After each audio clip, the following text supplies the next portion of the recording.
Olá, alunos do nono ano da Escola Manuel de Castro. Vamos trazer o vídeo da semana sobre equações do segundo grau incompleta, né? Sabemos que a equação do segundo grau, tanto completa como a incompleta, podem ser resolvidas pela fórmula de Bhaskara, né? Assunto que nós vimos na semana passada. X igual a menos b mais ou menos raiz de delta sobre 2a, onde delta é igual a b ao quadrado menos 4ac. Mas as equações do segundo grau, além da fórmula de Bhaskara, eu digo equações do segundo grau incompletas, além da fórmula de Bhaskara, podem ser resolvidas de uma outra maneira e nós vamos mostrar nesse vídeo. E é isso que nós queremos que você faça nos exercícios, pratique, né? Porque nós estamos diante do assunto mais importante do nono ano, tá certo? Então vamos lá. Olha o exemplo da letra A. 3x ao quadrado menos 5x. A é 3, B é menos 5, C é 0. Como é que eu faço? Toda vez que C for 0, uma das raízes vai ser 0. Então você coloca logo. Sem cálculo, professor. Sem cálculo. E quem vai ser a outra raiz? Vai ser B sobre A, mudando o sinal. Quem é B? É menos 5. Quem é A? É 3. Vai ficar menos 5 sobre 3, não é? Muda o sinal. De negativo fica positivo. Eu não vou dividir, porque essa divisão aqui não dá exata. Eu também não tenho mais como simplificar, então eu deixo dessa maneira. Vamos para a letra B? 4x ao quadrado mais 8x igual a 0. Então, uma das raízes vai ser quanto? Vai ser 0. Quem é que vai ser a outra raiz? A outra raiz vai ser B dividido por A. Quanto é 8 dividido por 4? É 2. Muda o sinal, fica menos 2. Só isso, professor. Só isso. Na letra C, é um pouquinho diferente, né? Eu tenho 2x ao quadrado menos 32 igual a 0. Nesse caso, o B é 0. Eu tenho o valor de C. É diferente da letra A e da letra B, né? Então, vamos aqui. Eu pego 2x ao quadrado menos 32 igual a 0, ó. Passo menos 32 para o outro lado. O 2 que estava aqui ao lado do x ao quadrado vai passar dividindo. 32 dividido por 2 dá 16. Esse 2 aqui ele desaparece. Quando ele desaparece, vai aparecer o sinal de mais ou menos aqui. Você pega o 16 e coloca dentro da raiz quadrada. Quem é a raiz quadrada de 16? É 4. Então, quem é que vai ser x1?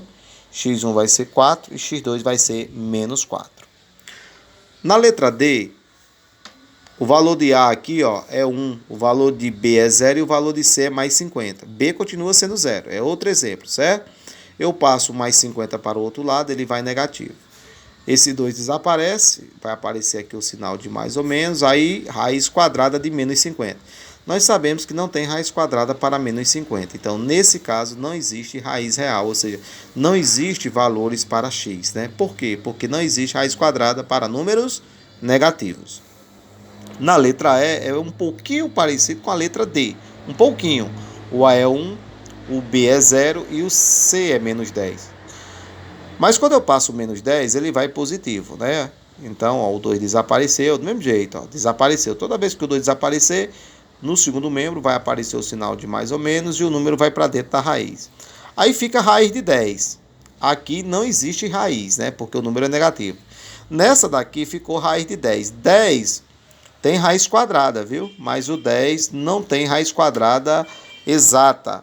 É uma dízima, né? Uma dízima e dízima não periódica, não é isso? Ou seja, não tem fim a raiz quadrada de 10. Ora, e o que é que eu faço? Não dá para fatorar, não tem raiz quadrada exata. Então, o que é que eu faço? Deixo o 10 dentro da raiz, e aí eu faço x1 igual a raiz de 10, x2 igual a menos raiz de 10 e está terminado. Bem parecido é o 8, ó.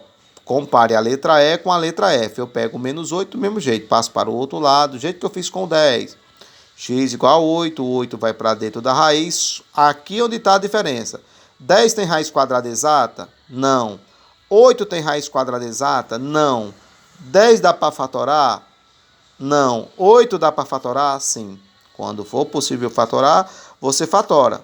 Eu fatoro 8, 8 é 2 à terceira. E quem é 2 à terceira? 2 elevado a 1 vezes 2 ao quadrado.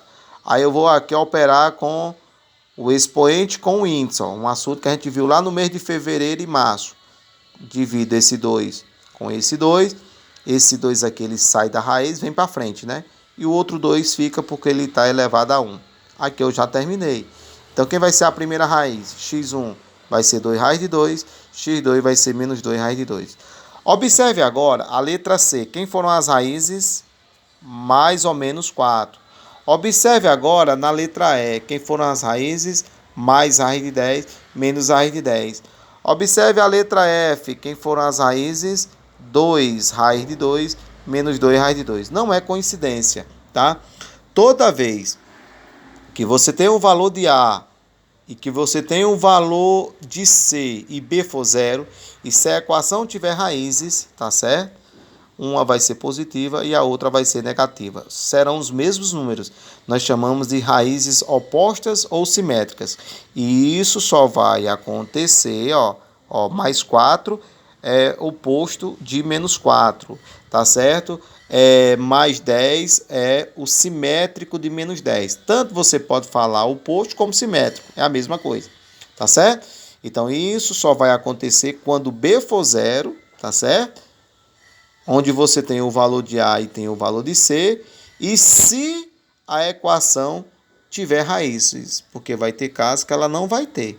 Então, se ela não vai ter, obviamente, você vai dizer que não existe valor para x, não existe raiz real, tá certo? Professor, tem como eu saber quando é que ela vai ter raízes ou não? Nesse caso, tem. Se o A e o C forem positivos ao mesmo tempo, tá certo? Não vai ter raiz. E se os dois forem negativos? Não vai ter raiz. Só pode ter raiz, tá certo? Quando o A for contrário do sinal de C. Em outras palavras, A aqui é quanto? A é 1. Quem é C? É menos 10, ou seja, A é positivo, C é negativo. E se for o contrário? Tem raiz? Tem. Se o A for negativo e o C for positivo, tá certo? Resumindo, A e C, para ter raízes A e C, necessariamente, né, precisam estar com os sinais trocados, um positivo e um negativo. Se o A e o C possuírem o mesmo sinal, ou seja, se eles dois forem positivos ou se eles dois forem negativos, não vai ter raiz. Essa é uma dica legal que eu dou. E o último exemplo está na letra G, tá? Letra G. Eu tenho só o valor de A. B é 0 e C é 0 ao mesmo tempo. Toda vez que B e C forem zeros ao mesmo tempo, você só vai encontrar uma raiz. Ela nem será positiva e nem será negativa. Ela será raiz nula, ou seja, x igual a 0. Ok? Então, são esses 7 exemplos que você deve ver, analisar, para que depois você possa fazer o exercício. Ok? Uma boa semana a todos.